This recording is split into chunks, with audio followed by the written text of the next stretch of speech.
കുറേ ആയി ഒന്ന് പുറത്തു പോയി ഒരു ചായ കുടിച്ച് വരണം വിചാരിക്കുന്നു. അങ്ങനെ ഒരു ഞായറാഴ്ച കിട്ടിയപ്പോഴാണ് ഞങ്ങൾ രണ്ടാളും കൂടി ബൈക്കും എടുത്തിട്ട് നേരെ പുറത്തു പോകാമെന്ന് വിചാരിച്ചത്. ഒരു തേയിലത്തോട്ടത്തിൻ്റെ ഇടയിൽ കൂടെയൊക്കെ പോയി ചായ കുടിച്ച് വരാം എന്നൊക്കെയാണ് തുടക്കത്തിൽ ഞങ്ങൾ വിചാരിച്ചത്. പക്ഷെ പോയി ഞങ്ങൾ നേരെ ബത്തേരി റൂട്ടിൽ പിടിച്ചു. അങ്ങനെ പെട്രോളൊക്കെ അടിച്ച് ഞങ്ങൾ ആ റോട്ടിലൂടെ ഇങ്ങനെ മുന്നോട്ട് പോയി.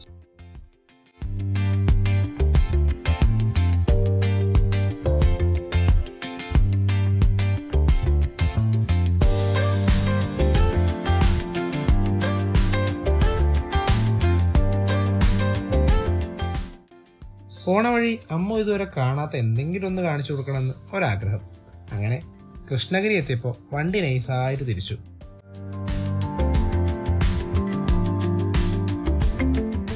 വയനാടിൻ്റെ അഭിമാനമായ വയനാട്ടിലെ ഏക ക്രിക്കറ്റ് സ്റ്റേഡിയമായിട്ടുള്ള കൃഷ്ണഗിരി ക്രിക്കറ്റ് സ്റ്റേഡിയം കാണാനാണ് ഞങ്ങൾ ആദ്യം പോയത്.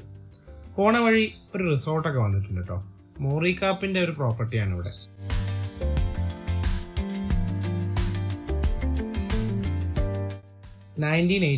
ലോഡ്സ് എന്നാണ് ഈ റിസോർട്ടിന് മോറികാപ്പ് പേര് കൊടുത്തിട്ടുള്ളത്. ആ പേര് കേൾക്കുമ്പോൾ തന്നെ അറിയാലോ, നമ്മുടെ ക്രിക്കറ്റുമായി ബന്ധപ്പെട്ട് ക്രിക്കറ്റ് സ്റ്റേഡിയത്തിന് അടുത്തുള്ള റിസോർട്ടിന് പേര് കൊടുക്കാൻ കാരണം എന്താണ്? 1983 കപിൽ ദേവിൻ്റെ നേതൃത്വത്തിൽ ഇന്ത്യ ആദ്യമായിട്ട് ലോക കിരീടം ചൂടിയതിൻ്റെ ഒരു ഓർമ്മ. അതാണ് ഇവിടെ ഈ ഒരു റിസോർട്ടിന് അങ്ങനെ പേര് കൊടുക്കാൻ കാരണം. കപിൽ ദേവ് തന്നെയാണ് ഈ റിസോർട്ട് ഇനാഗുറേഷനൊക്കെ ചെയ്തത് കേട്ടോ. അങ്ങനെ ആ റിസോർട്ടിനെ പറ്റിയിട്ടും 1983 ലോക കിരീടത്തിൻ്റെ കഥയൊക്കെ പറഞ്ഞിട്ട് ഞങ്ങൾ മെല്ലെ ആ ഒരു സ്റ്റേഡിയത്തിൻ്റെ കവാടം കടന്ന് മുന്നോട്ടെത്തി. ശരിക്കും ആ സ്റ്റേഡിയം കടന്ന് മുന്നോട്ടെത്തിയപ്പോഴാണ് ആ സ്റ്റേഡിയത്തിലേക്ക് കൊണ്ടുവരാനുള്ള കാരണം അല്ലെങ്കിൽ അതിൻ്റെ ഒരു ഭംഗി അമ്മു മനസ്സിലാക്കുന്നത്.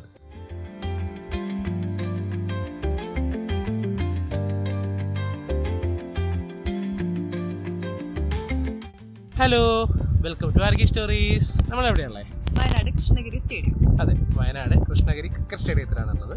ഇവിടെയുള്ള ഇപ്പോൾ ഇന്ത്യൻ ടീമിൽ കളിക്കുന്ന ഒരുപാട് ആൾക്കാർ, നമ്മുടെ സഞ്ജന ഗണേശൻ, അതുപോലെ മിന്നു മണി, അങ്ങനെ കുറേ ആൾക്കാർ കളിച്ച് വളർന്നിട്ടുള്ള അവർ പ്രാക്ടീസ് ചെയ്യുന്ന ഗ്രൗണ്ടാണ് ഈ വയനാട് കൃഷ്ണഗിരി സ്റ്റേഡിയം. ഭയങ്കര ബ്യൂട്ടിഫുൾ ആയിട്ടുള്ള, നമ്മളെ ആസ്ട്രേലിയയിലൊക്കെ കണ്ടിട്ടുള്ള അല്ലെങ്കിൽ പുൽത്തകടിയൊക്കെ നിറഞ്ഞിട്ടുള്ള പുറകിൽ വ്യൂ ഒക്കെ ആയിട്ടുള്ള നല്ല അടിപൊളി ഒരു ക്രിക്കറ്റ് സ്റ്റേഡിയമാണ് നമ്മുടെ വയനാട് ജില്ലയിലുള്ളത്. നമുക്ക് അതിൻ്റെ കുറച്ച് കാഴ്ച ഉണ്ടാകാം.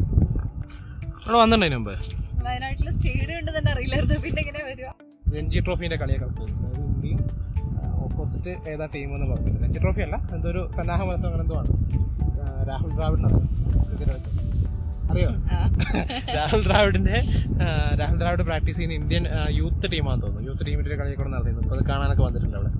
ആ മൂടിയിട്ട് കാണുന്ന പിച്ചാണ്. അപ്പോൾ അതിൻ്റെ പുറകിലേക്കായിട്ടാണ് അമ്പൂത്തിമല വരുന്നത്. ഇവിടെ കുറച്ച് സിറ്റിംഗ് ഏരിയ മാത്രമേ ഉള്ളൂ. ഈ ഒരു കാണുന്നൊരു ഗാലറി ഏരിയയാണ്. ബാക്കിയൊക്കെ നമ്മുടെ ഈ റോഡ് ഈ സൈഡിൽ തന്നെയാണ്. ഇതിൻ്റെയൊക്കെ സൈഡിലും അല്ലെങ്കിൽ ആ ഭാഗത്തൊക്കെ ആയിട്ട് ആൾക്കാർ ഇരുന്നിട്ട് കളി കാണുന്നുണ്ടാവുക. അപ്പം ഇതാണ് നമ്മുടെ കളിക്കാരൊക്കെ താമസിക്കുന്ന അല്ലെങ്കിൽ കളിക്കാരൊക്കെ ഡ്രസ്സിങ് ഒക്കെ ചെയ്യുന്ന ഒരു ചെറിയൊരു ബിൽഡിംഗ് ഇവിടെ ഉണ്ട്. അപ്പോൾ ഇതാണ് നമ്മുടെ കൃഷ്ണഗിരി സ്റ്റേഡിയത്തിൻ്റെ ഒരു വ്യൂ. ഏറ്റവും ഹൈലൈറ്റ് ഈ പറയുന്ന അമ്പൂത്തി മല തന്നെയാണ്. നമുക്ക് ഇവിടുന്ന് കാണുമ്പോൾ എനിക്കിപ്പോൾ മഴ ആയതുകൊണ്ടാണ്. നല്ല സൺറൈസിൻ്റെ സമയത്തോ സൺസെറ്റിൻ്റെ സമയത്തൊക്കെ ഇവിടെ വന്ന് നിൽക്കാൻ നല്ല രസമാണ്. ഞങ്ങളുടെ പ്ലാൻ എന്താ? ഇന്ന് ഇറങ്ങിയതിൻ്റെ പ്ലാൻ എന്താ? ചായ കുടിക്കാൻ. ഞായറാഴ്ചയാണ്. ഞായറാഴ്ച കൃത്യമായിട്ട് ഒരു പ്ലാനും ഇല്ല, വെറുതെ ഇങ്ങനെ ഇറങ്ങിയാണ് ബൈക്ക് കൊടുത്തിട്ട്. അപ്പോൾ ഇന്ന് മഴയൊന്നും ഉണ്ടാവില്ല, നല്ല തെളിഞ്ഞ കാലാവസ്ഥയാണ്, കോട്ടം നിൽക്കേണ്ടതാണ് ഞാൻ പറഞ്ഞത്. എന്നിട്ട് ഞാൻ പറഞ്ഞു രണ്ടാമത് പോയി കോട്ട എടുത്തിട്ട് വന്നതാ, അതുകൊണ്ട് മഴ കൊണ്ടില്ല. അല്ല, മഴ പെയ്തിട്ടില്ല. മഴ പെയ്യല്ലോ, മഴ ചാറി തുടങ്ങി. പെയ്യുമായിരിക്കും, പെയ്യുന്ന സമയത്ത് നമുക്ക് കോട്ടുണ്ടാവും. 1983 എന്നുള്ള സിനിമയിൽ ചോദിക്കണ്ടല്ലോ സച്ചിൻ ടെണ്ടുൽക്കർ അറിയാതെ ക്രിക്കറ്റാണോ? ഞാൻ രാഹുൽ ദ്രാവിഡ് ചോദിച്ചപ്പോൾ ആ എക്സ്പ്രഷൻ ആയിരുന്നു. അറിയോ രാഹുൽ ദ്രാവിഡ്? അറിയാം ശരിക്കും. രാഹുൽ ദ്രാവിഡ് എന്ന് പറയുന്നത് നമ്മുടെ ഇന്ത്യൻ ക്രിക്കറ്റിന്റെ വൻമതിൽ എന്നാണ് അറിയപ്പെടുന്നത്. പണ്ട് സച്ചിൻ ടെണ്ടുൽക്കർ, രാഹുൽ ദ്രാവിഡ്, സൗരവ് ഗാംഗുലി. സച്ചിൻ എനിക്കറിയാം. സച്ചിൻ ടെണ്ടുൽക്കർ, രാഹുൽ ദ്രാവിഡ്, സൗരവ് ഗാംഗുലി, പിന്നെ VVS ലക്ഷ്മൺ, അങ്ങനെ കുറേ ആൾക്കാരുണ്ട്. ഇവരൊക്കെ പിന്നെ പണ്ട് ഇന്ത്യൻ ടീമിനെ അത്രയും ഹൈലൈറ്റ് ആയിട്ട് അല്ലെങ്കിൽ എത്രത്തോളം നല്ല രീതിയിൽ കളിച്ചിരുന്ന ആൾക്കാരാണ്. രാഹുൽ ദ്രാവിഡ് എന്ന് പറയുന്നത് പിന്നെ ഇന്ത്യൻ ക്രിക്കറ്റിന്റെ വൻമതിൽ എന്നാണ് അറിയപ്പെടുന്നത്. അതിന് കാരണം എന്താ പറയുക? വൻമതിൽ എന്ന് പറയാൻ കാരണം പിന്നെ നമ്മുടെ ടെസ്റ്റ് കളി ഉണ്ടല്ലോ, ടെസ്റ്റ് ക്രിക്കറ്റ്, ഈ ഏകദിനം, T20 ടെസ്റ്റ്, 3 ഫോർമാറ്റ് ഉണ്ടാവും ക്രിക്കറ്റിൽ. ടെസ്റ്റ് എന്ന് പറയുന്നത് ഒരു നിശ്ചിത ഓവറും കാര്യങ്ങളൊന്നും ഉണ്ടാവില്ല.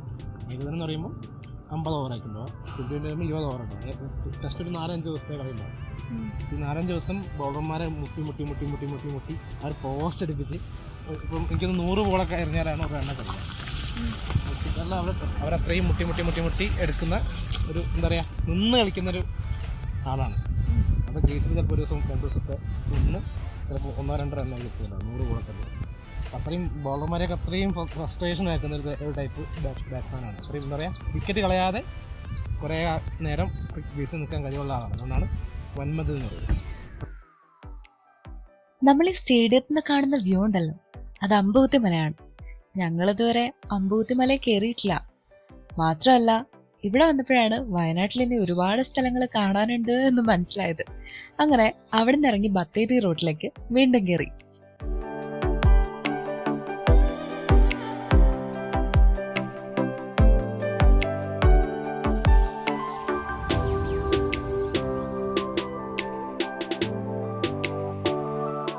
നല്ല ഭംഗിയുള്ള റോഡാണ് ബത്തേരിക്കുള്ളത്. രണ്ട് സൈഡും മരങ്ങളൊക്കെ തിങ്ങി നിറഞ്ഞ് പച്ചപ്പൊക്കെ ആയി അടിപൊളി ഫീലാണ് ഇത് കൂടെ പോകുമ്പോൾ.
ബത്തേരിത്തപ്പോഴാണ് നമ്മൾ ചായ കുടിക്കാൻ മറന്നുപോയി എന്നുള്ള കാര്യം പിന്നെയും ഓർമ്മ വന്നത്.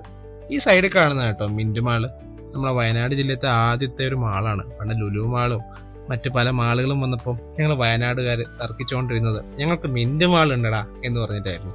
അപ്പൊ അതിന്റെ കഥകളൊക്കെ അമ്മൂനോട് ഞാൻ ഇങ്ങനെ പറഞ്ഞുകൊണ്ട് പോയി. നമ്മൾ സ്ഥിരമായിട്ട് ചായ കുടിക്കാൻ പോകുന്നൊരു സ്ഥലമുണ്ട്. അവിടെ ഒരുപാട് കടികളുണ്ട്. മുളക് ബജ്ജിയുണ്ട്, പഴംപൊരിയുണ്ട്, പൈനാപ്പിൾ ബജ്ജിയുണ്ട്, കായ ബജ്ജിയുണ്ട്, പിന്നെന്തൊക്കെയുള്ളത്, കോളിഫ്ലവർ ബജ്ജി, പൊക്കവട, പരിപ്പുവട എല്ലാം ഉണ്ട്. നല്ല കൊതി വരുന്നുണ്ടല്ലേ. പക്ഷെ ഞങ്ങൾ അവിടെ എത്തിയപ്പോഴുണ്ടല്ലോ ആ കട അടച്ചുപോയി. എന്താലേ. എന്തായാലും ചായ കുടിക്കാന്ന് പറഞ്ഞിട്ട് ഇറങ്ങി. എന്നാ പിന്നെ ചായ കുടിച്ചിട്ട് എന്നെ കാര്യം. കുറച്ച് മുന്നോട്ട് നോക്കിയപ്പോൾ ഉണ്ട് അവിടെ ഒരുപാട് വെളിച്ചം കാണുന്നുണ്ട്, വണ്ടികളും കാണുന്നുണ്ട്, ഒരു ദിവ്യ വെളിച്ചം പോലെ. അങ്ങനെ ഞങ്ങൾ നേരെ അങ്ങോട്ട് ചെന്നു.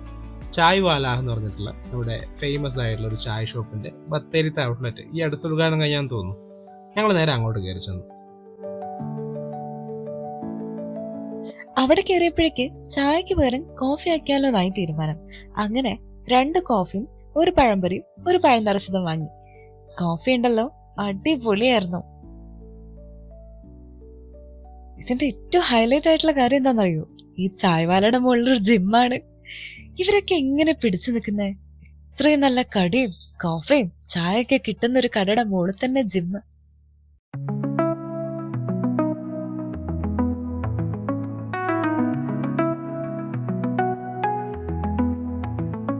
കാപ്പി കുടിച്ചു കഴിഞ്ഞപ്പോഴാണ് ഇനി എന്തായാലും മഴയത്ത് മുന്നോട്ട് ഈ ബൈക്കിൽ പോകുന്നത് അത്ര സുഖകരമായിരിക്കില്ല എന്നൊരു തോന്നൽ വന്നത്.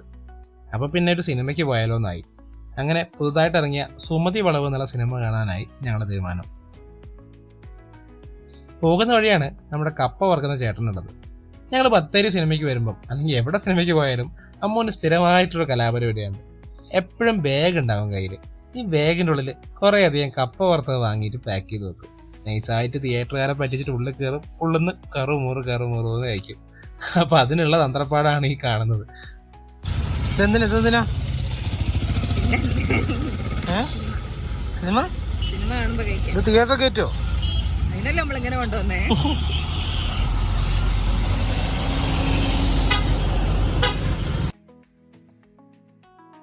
ഞങ്ങൾ ബത്തേരിയുള്ള ഐശ്വര്യ തിയേറ്ററിലാണ് കയറിയത്. ഇതിൽ അഭിനയിച്ചിട്ടുള്ള ആൾക്കാരെയും സിനിമയുടെ പേരൊക്കെ കണ്ടപ്പോൾ ഞങ്ങളൊരു കോമഡി സിനിമയാണെന്ന് എക്സ്പെക്ട് ചെയ്തിട്ടാണ് പോയത്. പക്ഷേ കോമഡി മാത്രമല്ല, കുറച്ച് ഹൊററും ഉണ്ട്. എങ്ങനെയുണ്ട് സിനിമ? എങ്ങനെയുണ്ട്? അയ്യോ, ഹൊറർ കോമഡി എല്ലാം കൂടെയാ. അങ്ങനെ സുമതിയോളവ് കണ്ടു കഴിഞ്ഞു. ഇനി ഫുഡ് കഴിക്കണോ വേണ്ടോ എന്നുള്ള ആലോചനയിലാണ്. കുറച്ചു നേരത്തെ ചർച്ചയ്ക്ക് ശേഷം ഞങ്ങൾ അങ്ങനെ ഫുഡ് കഴിക്കാൻ കയറാൻ തീരുമാനിച്ചു. സാധാരണ ഇവിടെ വരുന്ന സമയത്തൊക്കെ എന്തെങ്കിലും നോർത്ത് ഇന്ത്യൻ ഐറ്റംസ് ആണ് ഞങ്ങൾ ഓർഡർ ചെയ്യാറ്. അങ്ങനെ ഇപ്രാവശ്യം മസാല ദോശ മതിയാക്കി. നോർമൽ മസാല ദോശയും ബട്ടർ മസാല ദോശയാണ് ഓർഡർ ചെയ്തത്.